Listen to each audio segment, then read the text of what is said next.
Togo renforce la sécurité à ses côtes. Ce lundi matin, le chef du gouvernement, comme ici l'homme Classou, a présidé la conférence maritime, cadre de concertation de toutes les organisations impliquées dans l'action de l'État en mer. Occasion pour les différents acteurs de tabler une fois encore sur la piraterie, une menace complexe, difficile à définir. Le contenu de la loi relative à la chefferie traditionnelle et au statut des garants des us et coutumes au Togo était à l'ordre du jour de la rencontre entre les têtes couronnées des régions maritimes et des plateaux et le ministre en charge de l'administration territoriale. Ensemble, ils ont débattu de la loi, sa mise en application et surtout de son importance dans le fonctionnement de la chefferie traditionnelle. Et puis le pharmacien se fait mieux connaître du public, et ceci grâce à la 9e journée de l'Ordre national des pharmaciens du Togo, ouverte ce lundi par un point de presse.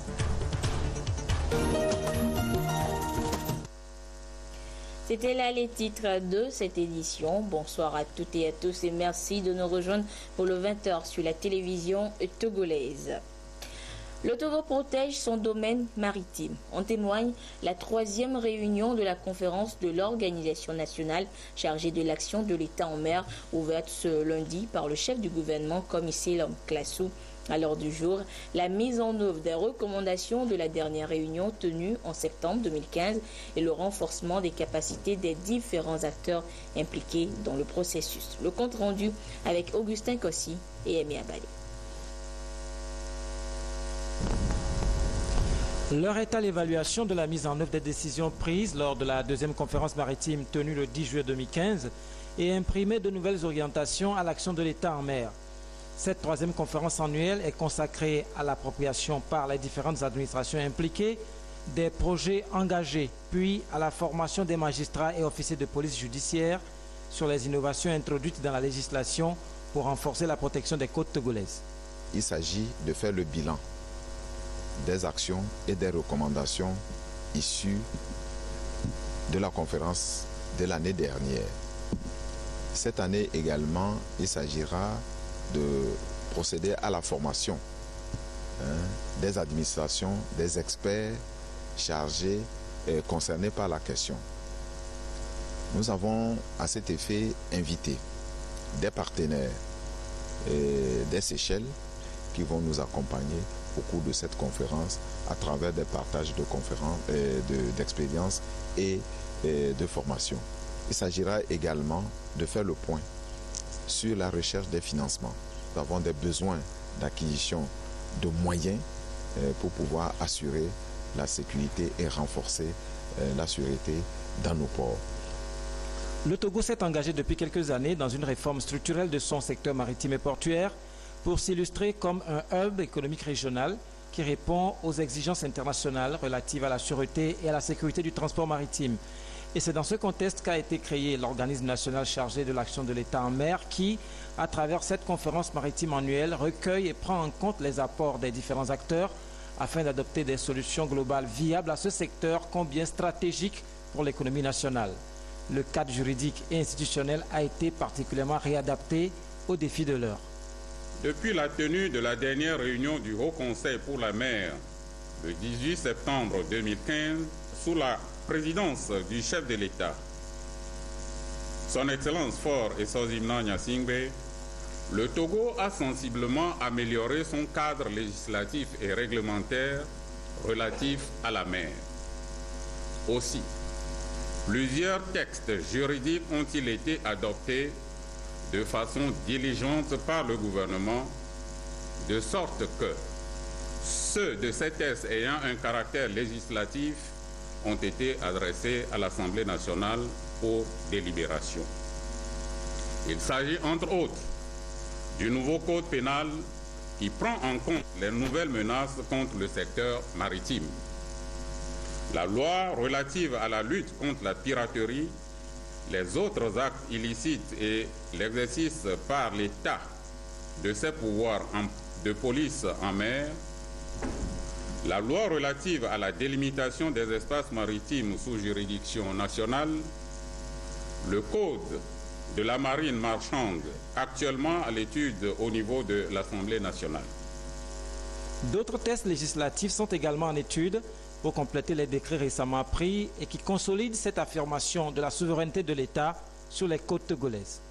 Avec cet arsenal juridique rénové et étoffé, notre pays est d'une part en phase avec les conventions internationales qui réglementent le secteur de la mer et d'autre part demeure bien outillé pour améliorer sensiblement sa gouvernance maritime. À ce jour, face à la montée de la piraterie dans le golfe de Guinée, un fléau de notre temps, le Togo va en toute légalité poursuivre, interpeller et juger tout pirate qui s'aventurerait dans les eaux sous juridiction nationale, mais aussi dans les eaux internationales au nom de la compétence quasi universelle conférée par les nouvelles dispositions pénales sur la piraterie maritime. Ce fléau constitue donc une entrave sérieuse à la stabilité et au développement économique des pays côtiers du golfe de Guinée, zone hautement stratégique pour le commerce international. Le Togo prend le mal au sérieux et s'engage à le combattre vivement pour maintenir le port autonome de Lomé comme une destination sûre pour les opérateurs économiques et les investisseurs. Face à cette triste réalité, comment donc mieux contrôler l'espace maritime, sécuriser nos côtes et lutter efficacement contre les actes illicites? Il nous faut réagir avec fermeté si nous ne voulons pas voir diminuer le flux de navires marchands dans notre espace maritime et si par ricochet, nous ne voulons pas compromettre notre développement et celui des pays de l'hinterland du continent. Voilà autant d'enjeux que le Togo, sous l'impulsion du président de la République, a vite compris et qui le motive à mieux s'outiller pour relever les défis de l'heure. Si le combat contre ce fléau requiert un cadre juridique approprié comme nous l'avons décrit plus haut, il nécessite également des mesures stratégiques. Sur ce plan, notre pays dispose aujourd'hui d'une stratégie dénommée Stratégie nationale pour la mer et le littoral, dont la mise en œuvre permettra d'assurer une meilleure gouvernance du secteur, de développer davantage l'économie maritime sans perdre de vue les défis environnementaux, notamment la pollution marine et l'érosion côtière. Cette stratégie favorise aussi la promotion de la coopération sous-régionale. Au-delà de ces objectifs, le Togo est décidé de mettre sérieusement la mer au cœur de sa politique de développement afin de tirer le meilleur profit pour l'épanouissement des populations. Il s'agit pour les plus hautes autorités de ce pays de faire de l'espace maritime togolais la plateforme économique stratégique sécurisée et plus singulièrement du port autonome de Lomé, le hub transportuaire de l'Afrique de l'Ouest. Les infrastructures logistiques modernes implantées et les vedettes patrouilleurs acquises sont de nature à renforcer l'attractivité du pays. Cette troisième conférence maritime annonce la tenue prochaine du Haut Conseil pour la mer que préside le chef de l'État en prélude au sommet de l'Union africaine sur la sûreté et la sécurité maritime qu'accueille cette année la capitale togolaise. Et il est clair, aujourd'hui, le port autonome de Lomé est devenu un pôle d'attraction pour les navires de l'espace CEDEAO. Ils y arrivent par centaines tous les jours, entre autres des navires marchands, pétroliers et autres. Et pour éviter la pollution de l'environnement marin et protéger les côtes togolaises, des mesures sont envisagées. Des innovations qui visent à renforcer justement l'action de l'État en mer. Quelques-unes de ces mesures et leur impact sur l'environnement marin mises en exergue ce soir dans le dossier de ce journal signé Augustin Kossi et Prudence Zissou.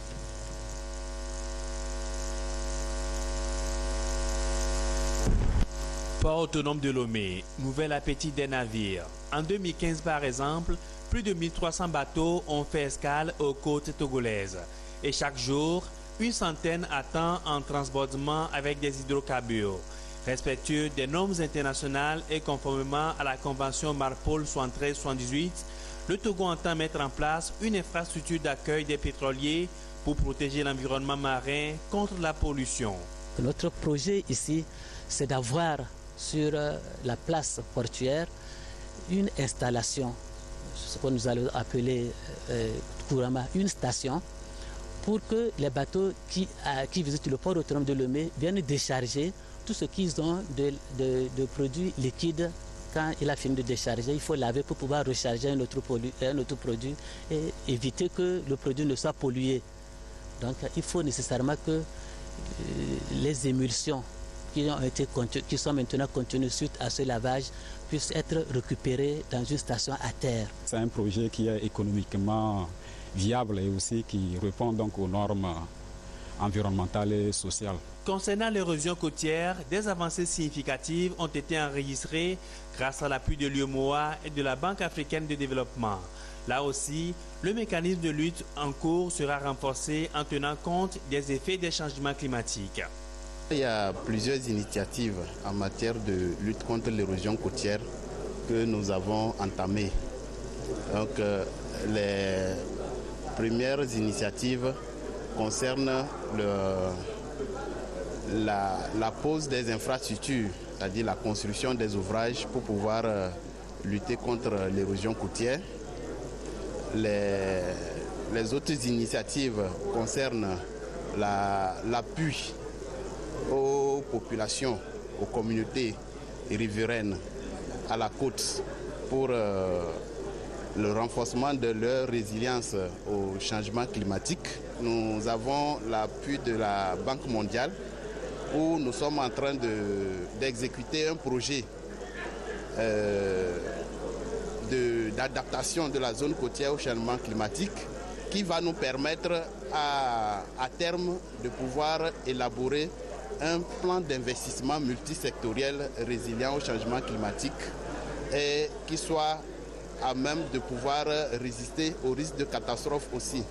Le Togo a aussi renforcé le cadre institutionnel d'intervention de l'État dans le secteur maritime. La création d'un espace de concertation de toutes les administrations impliquées dans l'action de l'État en mer, le nouveau code pénal qui tient compte des nouvelles menaces contre le secteur, les lois relatives à la délimitation des espaces maritimes, ainsi que la lutte contre la piraterie et les autres actes illicites. Cet aspect prend en compte les innovations apportées dans le cadre juridique et réglementaire du Togo en matière de lutte contre la piraterie maritime. Ces innovations se retrouvent notamment dans le code pénal, le nouveau code pénal qui a été voté par l'Assemblée nationale au niveau de l'article 1068 et suivant. Cet article prend en compte les dispositions pertinentes de la Convention des Nations Unies sur le droit de la mer, notamment les articles 101 et 105, qui donnent l'autorité aux États, lorsqu'ils vont vouloir prendre en compte, internaliser cette convention dans leur loi nationale, de pouvoir réglementer ou légiférer sur la compétence quasi universelle qui permet à l'État en question de poursuivre les pirates, même jusqu'en haute mer, quelle que soit leur nationalité. Il y a aussi une autre loi qu'on appelle de façon ramassée la loi Force en mer, qui a été votée par notre Assemblée nationale, qui décrit les procédures d'utilisation de la force en mer.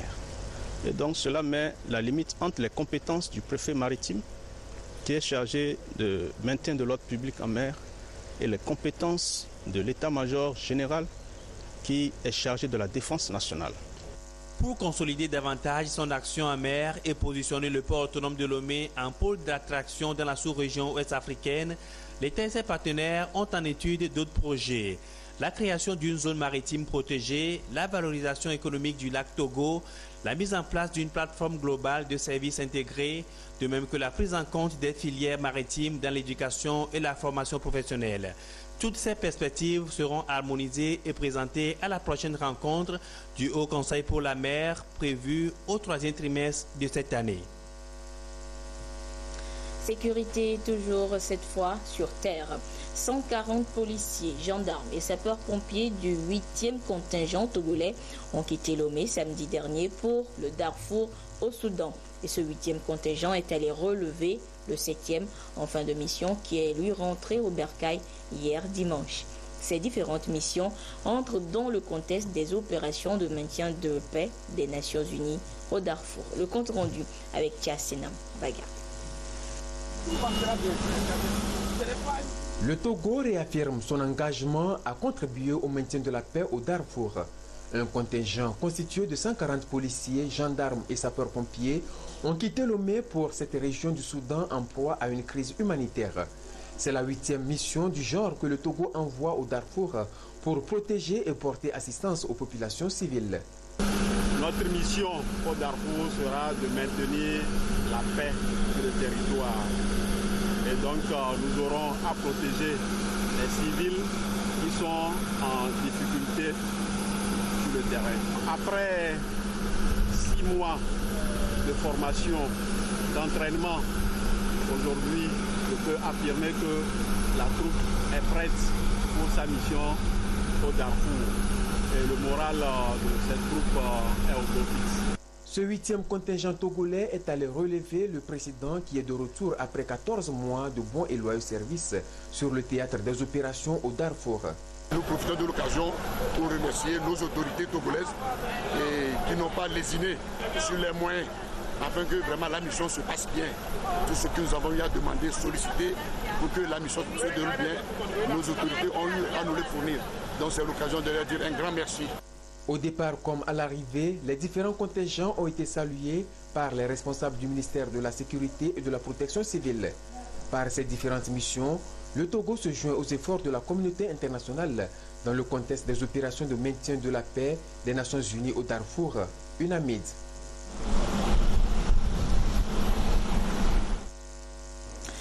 Autre actualité, les autorités préfectorales et les chefs traditionnels de la région maritime et celle des plateaux sont en réunion d'échange depuis ce matin à Lomé avec le ministre de l'administration territoriale. Cette rencontre porte sur le contenu du décret portant modalité d'application de la loi relative à la chefferie traditionnelle et au statut des chefs traditionnels du Togo. Ce décret prévoit la mise en place d'un conseil national de la chefferie traditionnelle et coutumière ayant pour attribution d'assurer le bon fonctionnement de cette chefferie dans notre pays. Les précisions avec Lucassi et Antoinette Homao. Va voir.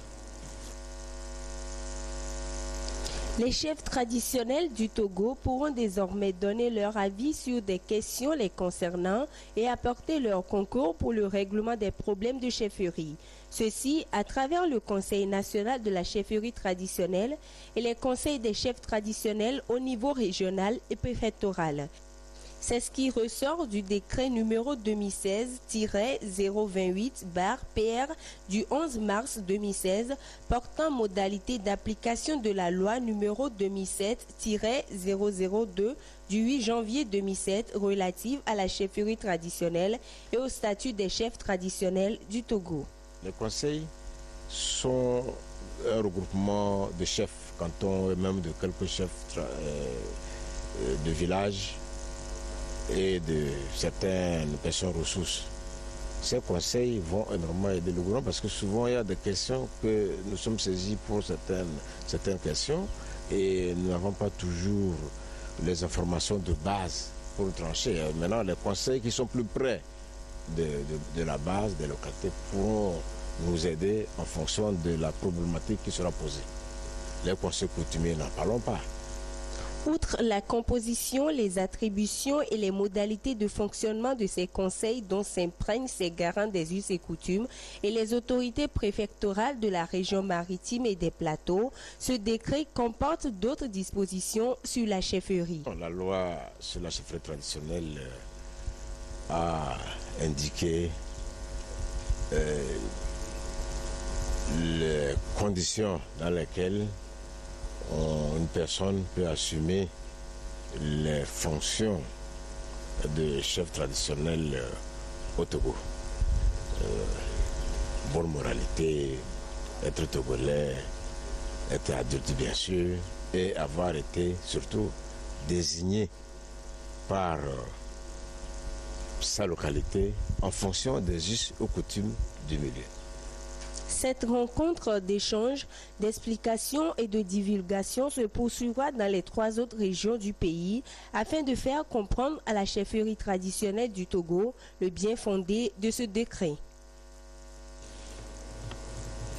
Les réunions préparatoires de la validation de l'avant-projet du rapport national du Togo au titre du second cycle de l'examen périodique universel se poursuivent. Ce lundi, ce sont les responsables des institutions de la République et les hommes de médias qui apportent leur touche au document. Ce processus participatif vise à enrichir et améliorer cet avant-projet de rapport national en vue de son adoption. Le compte rendu avec Bernard Ezao et Arnaud Kilio.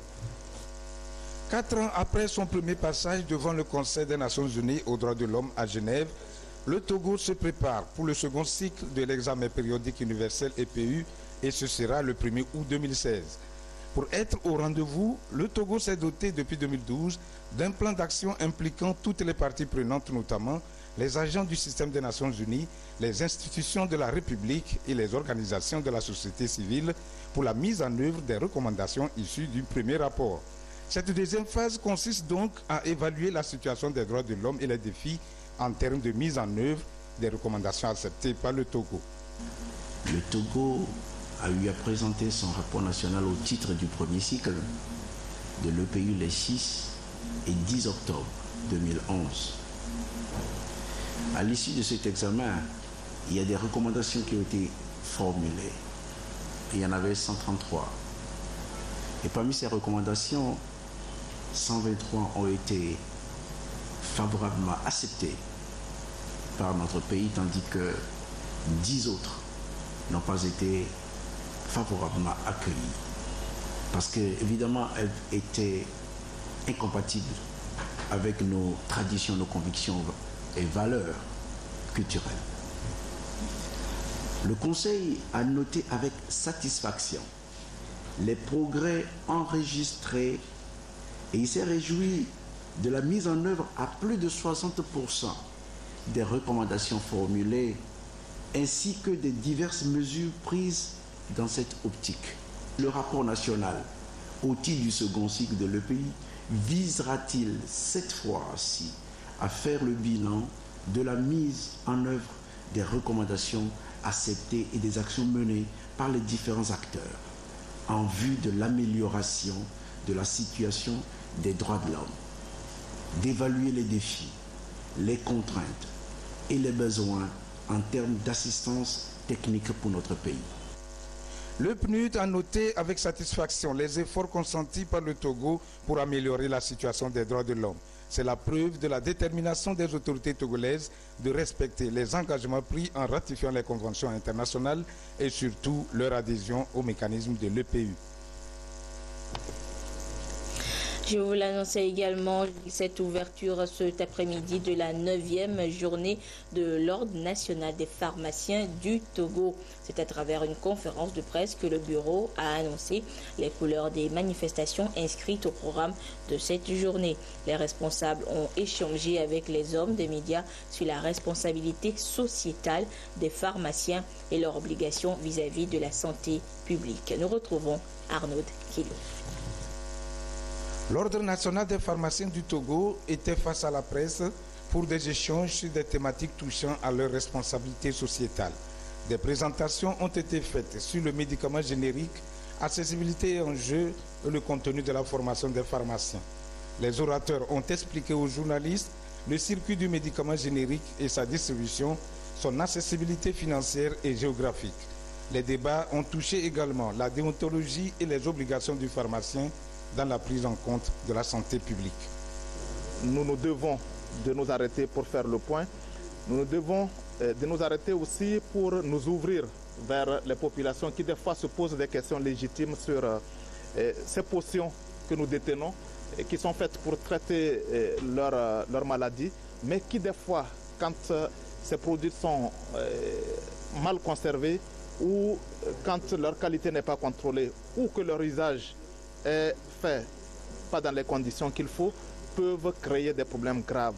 Donc, c'est l'occasion pour nous de pouvoir répondre aux préoccupations des uns et des autres et cela justifie donc cette conférence de presse. Durant une semaine, l'Ordre national des pharmaciens du Togo va communiquer davantage sur des thèmes spécifiques pour dissiper les inquiétudes et les interrogations liées à leurs fonctions. Des dons de médicaments sont aussi prévus au CMS d'Adeta, un centre de prise en charge des lépreux. Pour mieux défendre les intérêts des travailleurs du secteur des bâtiments et du bois, autant au Togo que dans la sous-région ouest-africaine.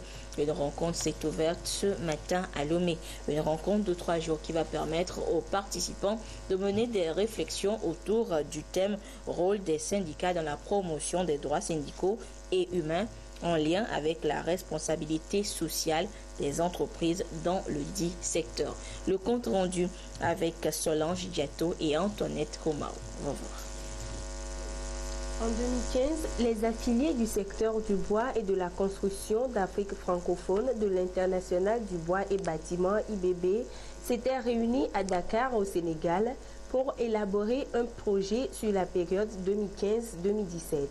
Il s'agissait de relever les différents problèmes qui minent le secteur afin d'y trouver des solutions adéquates. Le projet étant à mi-parcours, ces acteurs venus de 5 pays d'Afrique francophone se retrouvent à Lomé pour faire le point de sa mise en œuvre. Et nous aurons à planifier de nouvelles activités pour nos organisations pour la période 2016 et 2017 et ensuite partager un peu un certain nombre de connaissances sur les instruments juridiques et surtout sur le rôle social de la responsabilité sociale des entreprises. Le respect des droits humains est le fondement de l'homme, de sa création. Par conséquent, le travailleur en a beaucoup plus besoin. Et surtout, les organisations syndicales en ont besoin pour pouvoir défendre un certain nombre de choses. Il est de devoir pour nous, syndicats, de les organiser et voir dans quelle mesure nous pouvons encadrer ces travailleurs dans ce qu'ils font. Les questions relatives aux enjeux de la protection sociale et les risques de travail seront également abordés au cours de cette rencontre. Le domaine du bois et du bâtiment est l'un des secteurs les plus importants de l'activité économique en Afrique de l'Ouest. Cette synergie d'action est donc nécessaire pour la survie de cette filière qui absorbe un nombre important de travailleurs. Musique à présent avec les activités marquant la 9e édition du Festival international des musiques d'Afrique qui ont pris fin hier dimanche. Un carrefour de promotion du savoir-faire culturel du continent africain à travers la musique. Une initiative de l'association Accent Croisé qui réunit les artistes de différents pays d'Afrique. C'était hier à l'Institut français de Lomé. Le compte rendu avec Gérard Lagodou et Medina Salami.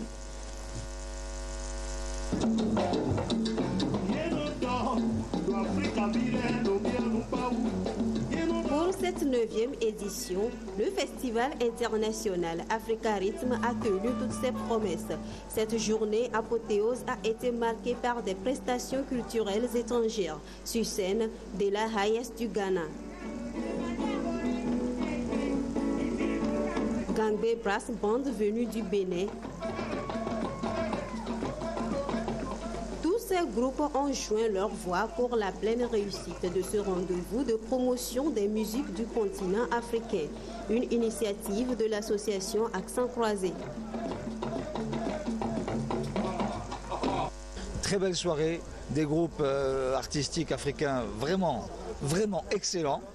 Et puis j'ai été surpris par la qualité extrêmement professionnelle de l'organisation de cet événement. Vraiment, bravo. Je dis bravo et chapeau. La soirée est très magnifique, surtout la prestation des Ghanéennes et des Béninoises.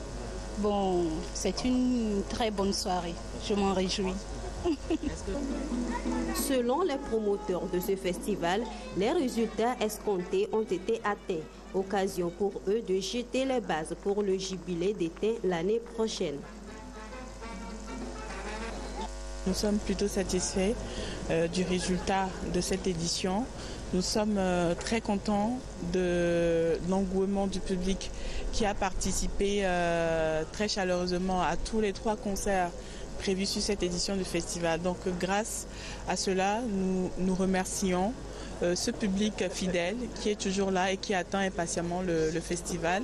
Nous remercions tous les partenaires qui nous ont accompagnés sur cette édition. Nous remercions l'autorité et nous espérons vivement les 10 ans du festival sur 2017. Au-delà de ces spectacles qui ont meublé cette 9e édition du festival Africa Rythme, des échanges ont été menés sur la MUAGE, Mutuelle des artistes et journalistes du Togo, ce qui leur a permis de se renseigner sur les différentes opportunités de promotion socio-économique offertes à ces secteurs au Togo.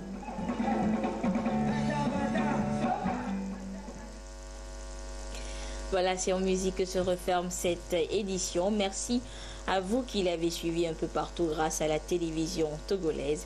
Excellente suite de nos programmes. Au revoir.